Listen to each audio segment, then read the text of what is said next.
Now look at what Pakistan's all-weather ally is up to. China is provoking Japan. Tokyo says that a Chinese spy plane invaded its airspace and flew over Japan's Danjo Islands. This is where these islands are on the map. They are in the East China Sea, about 160 kilometers from the main island of Kyushu. Also, in case you are wondering, the Danjo Islands are not contested. So what was a Chinese spy plane doing there? Japan says China sent a Y-9 reconnaissance plane and it flew over Danjo Islands for around 2 minutes. This happened on Monday between 11:29 and 11:31 a.m. local time. Observers believe the Chinese Y-9 was probing Japan's air defense network. It was likely collecting intel on Japan's radar signals and coverage. This was the first breach of the Japanese airspace by the Chinese PLA. This is the first time we have confirmed and publicly announced a breach of our airspace by a Chinese military aircraft since we began taking measures against acts violating our airspace. Such airspace breach by Chinese military aircraft is not only a serious violation of Japan's sovereignty, but it also threatens our security, which is utterly unacceptable.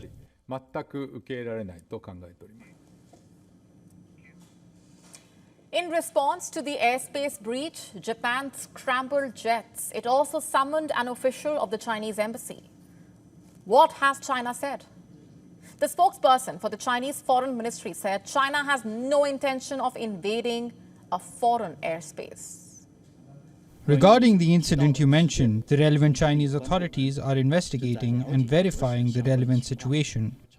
The two sides have maintained communicating through existing working channels.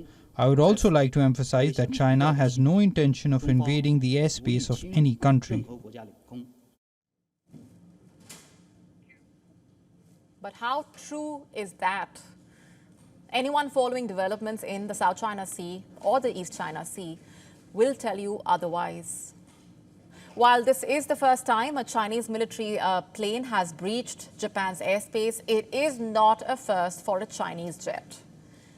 In the year 2012, a Chinese oceanic administrative plane entered Japanese airspace. In 2017, a Chinese Coast Guard drone violated Japanese airspace.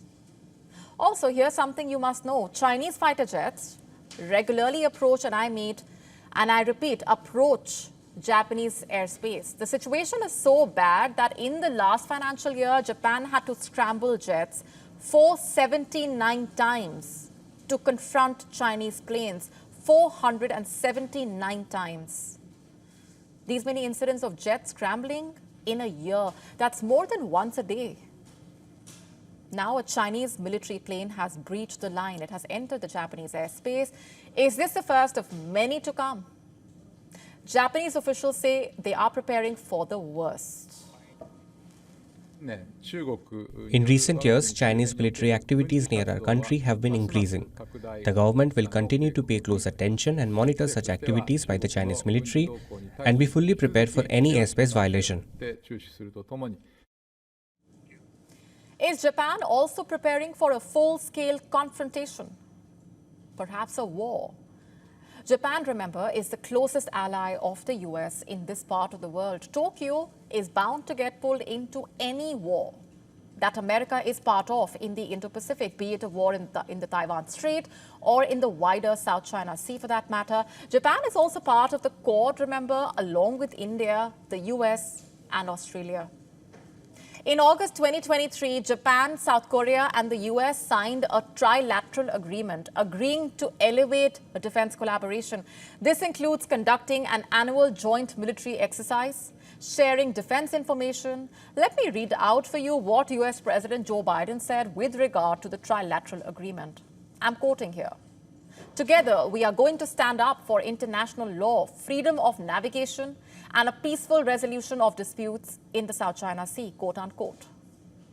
China and Japan also have an apple of discord. They are called the Senkaku Islands. These islands are 1,900 kilometers southwest of Tokyo. They are 330 kilometers from China's east coast, and both the countries claim the Senkaku. These are uninhabited islands, by the way. They are surrounded by rich fishing grounds. Chances are they could potentially be oil and gas deposits near the Senkakus. In 2012, Tokyo bought parts of the islands from a private Japanese owner. Beijing protested, and as things stand now, Japan administers the Senkaku Islands, but Chinese vessels regularly enter waters near the Senkakus. Beijing, by the way, calls these islands WION. Is Beijing also preparing to go to war over these islands? Your guess is as good as mine. To stay up to speed with the latest news, download the WION app and subscribe to our YouTube channel.